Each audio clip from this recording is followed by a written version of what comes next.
Ndugu zangu wana Simba, tunakwenda kwenye mechi ya Kariakoo Derby. Derby ya Kariakoo kwa mara ya kwanza inakwenda kuchezwa katika uwanja wa Meja Jenerali Isamuhyo ambao kiasili ni uwanja wa nyumbani wa Simba Sports Club. Na mechi yetu hii itapigwa kuanzia majira ya saa 12 jioni mpaka pale itakapotamatika katika uwanja huo wa Meja Isamuhyo. Tayari tumeshaeleza huko nyuma kwa nini Meja Isamuhyo.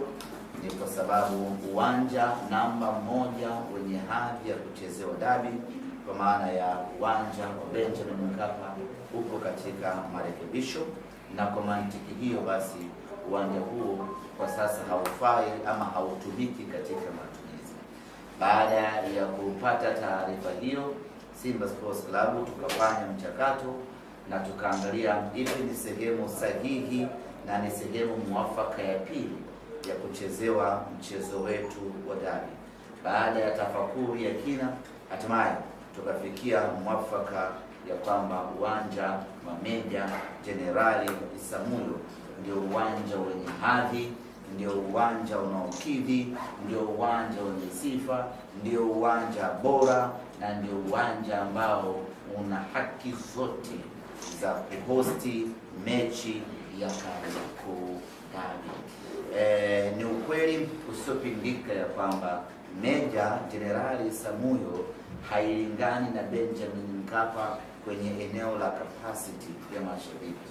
Benjamin Mkapa ni watu 60,000 na uwanja wa Meja Jenerali Isamuhyo ni watu 10,000 pekee, lakini hakuna budi, ilikuwa ni lazima na muhimu kwenda hapo kwa sababu ndio chaguo pekee bora lililobaki.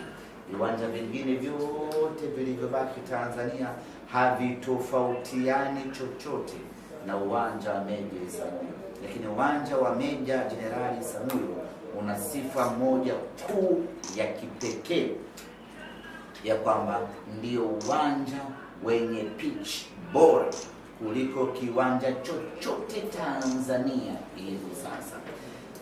Baada ya kuridhisha namna hiyo, tukasema huu ndio uwanja ambao unakidhi kuchezewa mechi bora katika nchi. Derby, mchezo wa Kariakoo Derby, kwa sababu surface yake ya kuchezea kwa maana ya pitch iko kweli kweli. Kwa hiyo mawazo, maoni yote kuhusiana na uwanja kwa sasa hayana nafasi yake. Wote tunaelekea Meja Jenerali Isamuhyo, na ieleweke wazi, hatujapeleka uwanja mechi katika uwanja wa Meja Jenerali Isamuhyo iwe kama sehemu ya kutafutia matokeo au kama sehemu ya kumkomoa mtu au kama sehemu ya kutaka kumwonea mtu. Tumekwenda Meja Jenerali Isamuhyo kwa sababu ndio uwanja ambao unastahili, na ndio maana unaona hata communication yetu kuhusiana na Meja Isamuhyo tunaitoa kistaarabu. Ni tofauti na watu ambao walipopeleka mechi katika uwanja wa Amani, ulikuwa unaona wanazungumza kipashkuni kana kwamba wanazungumza kwa ajili ya kwamba yani njoeni huku lazima tutawafunga kwa sababu ni Zanzibar, au mmeshazuia sehemu fulani, njoeni huku hamjapazoea tutawafunga. Ni tofauti.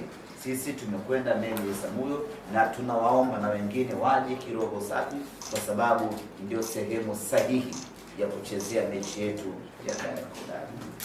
Kuhusiana na afya za baadhi ya wachezaji wetu ambao katika mechi ya fainali ya Kombe la Muungano walionekana kufanyiwa mabadiliko kwa sababu za majeraha za hapa na pale, ninayo taarifa njema sana kwenu wana Simba ya kwamba wachezaji wote ambao walionekana kufanyiwa mabadiliko kwa sababu za kiafya, wote hali zao ziko vizuri kweli kweli. Wa kwanza alikuwa ni Anicet Oura ambaye alishindwa kuendelea na mchezo dakika ya 20 tu akafanyiwa mabadiliko, na mabadiliko aliyofanyiwa yalikuwa ni mabadiliko tiba ili aanze kutibiwa pale pale wakati mechi inaendelea, lakini asiendelee kujiumiza zaidi na kutengeneza jeraha kubwa zaidi. Kwa hiyo benchi la ufundi kwa kushirikiana na jopo la madaktari wakaona tumpe na tumtoe kwenye mchezo huu ili aanze kupatiwa matibabu hapa hapa na kuzuia riski ya kutoumia zaidi, na hiyo ndio faida ya kuwa na wataalamu.